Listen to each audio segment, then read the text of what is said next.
Tok, rolling na kami. Ayan, si Kit, ako, si Ryan, tsaka si Balneg, si Carl. Pauwi na kami ng Bulacan. Minamalas pa talaga eh. Kung sino pa yung nag-rescue, siya pa yung malalang may nasira eh. Inimpak pa yung tornilyo, naputol tuloy.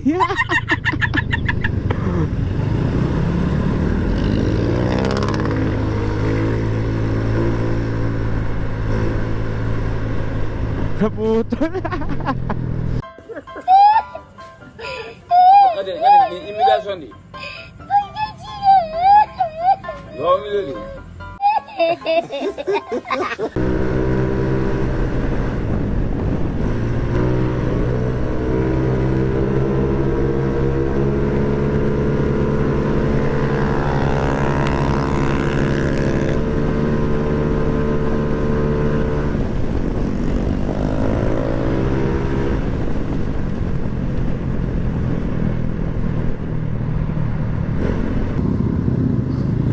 Ayun. Ayun si Kit, oh. Peace out. Palum-palo pa siya, naka-short pa yan. Palum.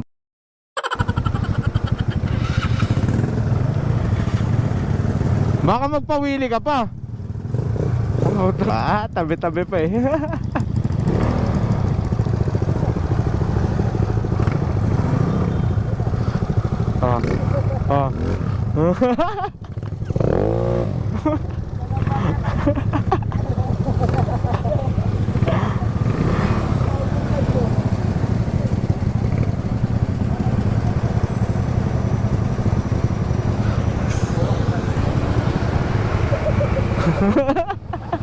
Tayo na, nagyabang kagad eh.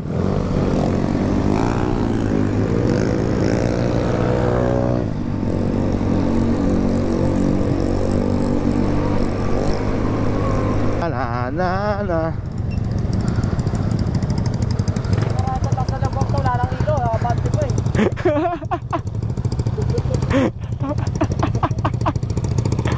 Ang ngayon yung kukulit nyo ha.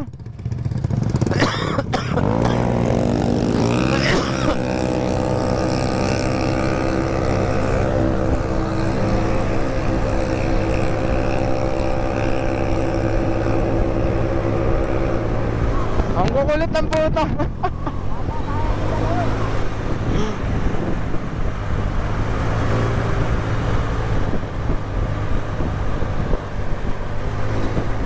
Alam na, pag nagtagaytay, ganyan kakukulit yan.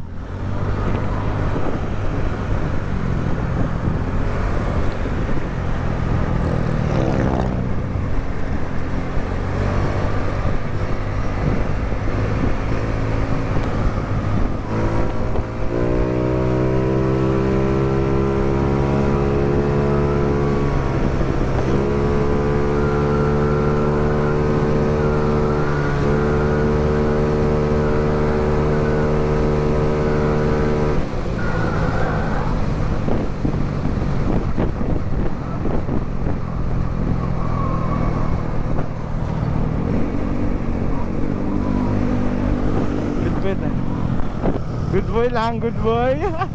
Pwede na!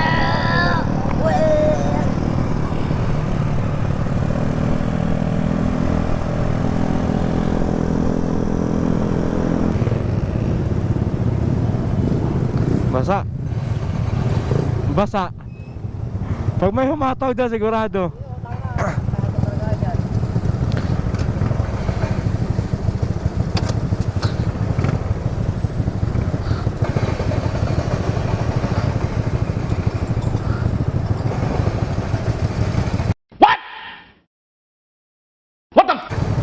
Lumuluwag ka. Tangina, racing pa. Ano, gago, namatay.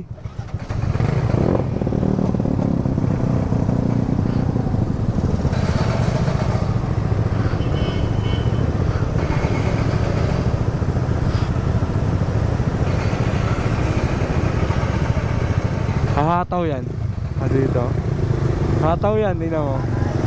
Ha? Tamang 40 na.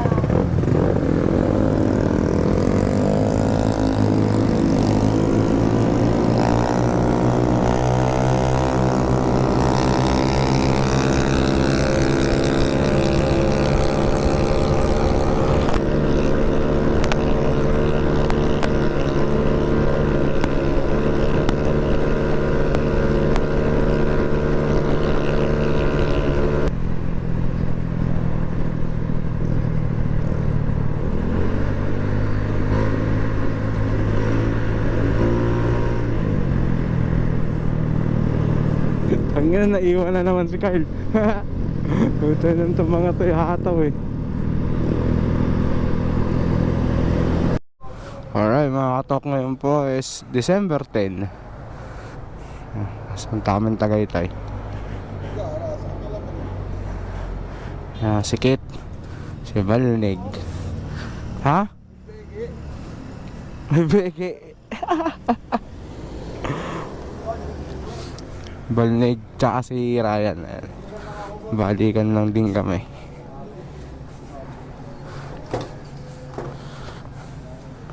Mga bago magtanghalian naman, babalik na eh. Hindi. Kaway-kaway muna kayo. Wala ka. Daming pera nito, naglabas ng wallet to. Ayun no. Tangina, 40. Tangina.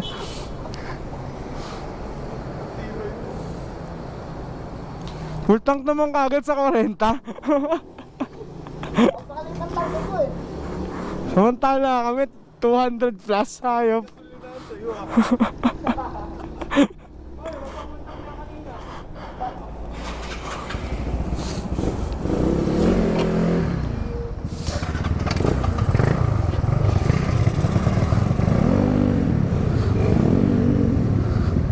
Takbong tabi lang kami.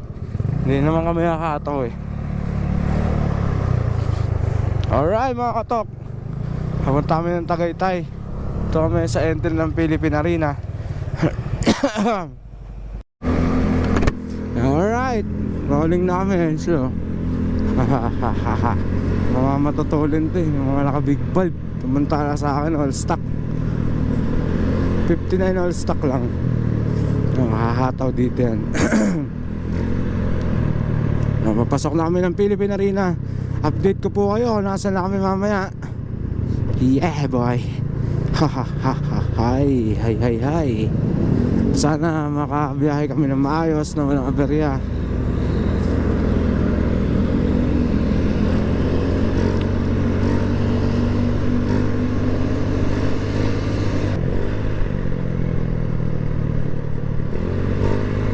Yeah, dito pa lang yun, banking na.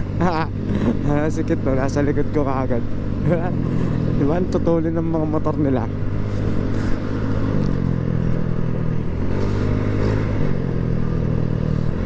Alright mga katok, mamaya na lang siguro pag nasa around Quezon City na kami or EDSA.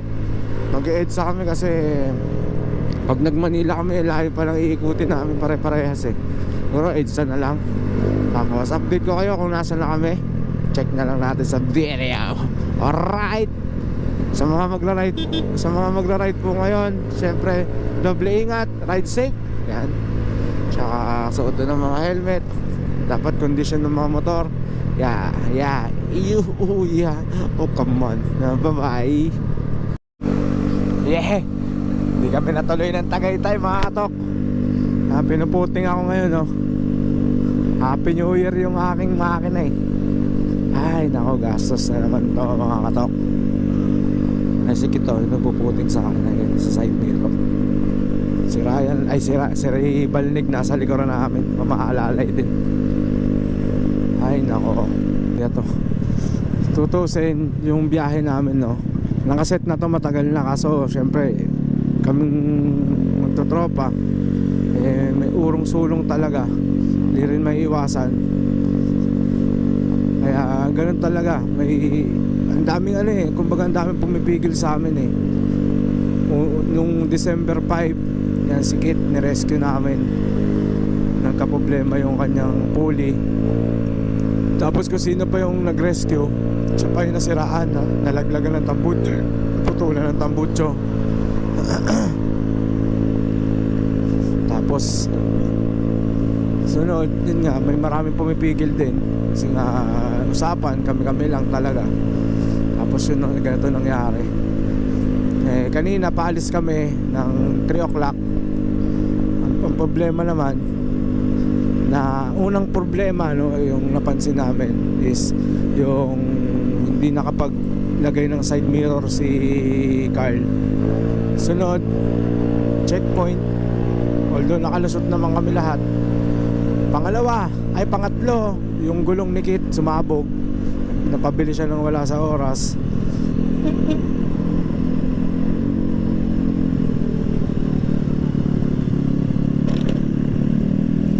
Napabili nang wala sa oras. Tapos yun nga, nung nakabiyahe na kami, EDSA na, nakakalayo na kami. Ayun.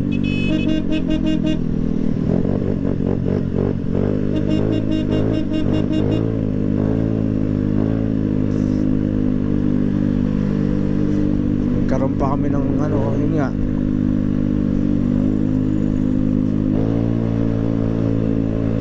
pag overtake ko sa taxi, ayun, kala namin may nakalas na side stand o center stand, naabot na pala, nag lost compression na ako.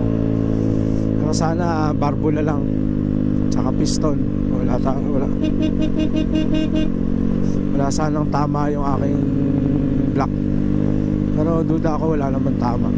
Sana hay. May parang pahiwatig pa kanina kay Carl. Pinakita ko nga kay Carl MTRT na big valve. Hayop yan. Kaso yun nga, ilang aberya na rin yung nadaanan namin. Ayaw talaga kami patuloyin ng Tagaytay.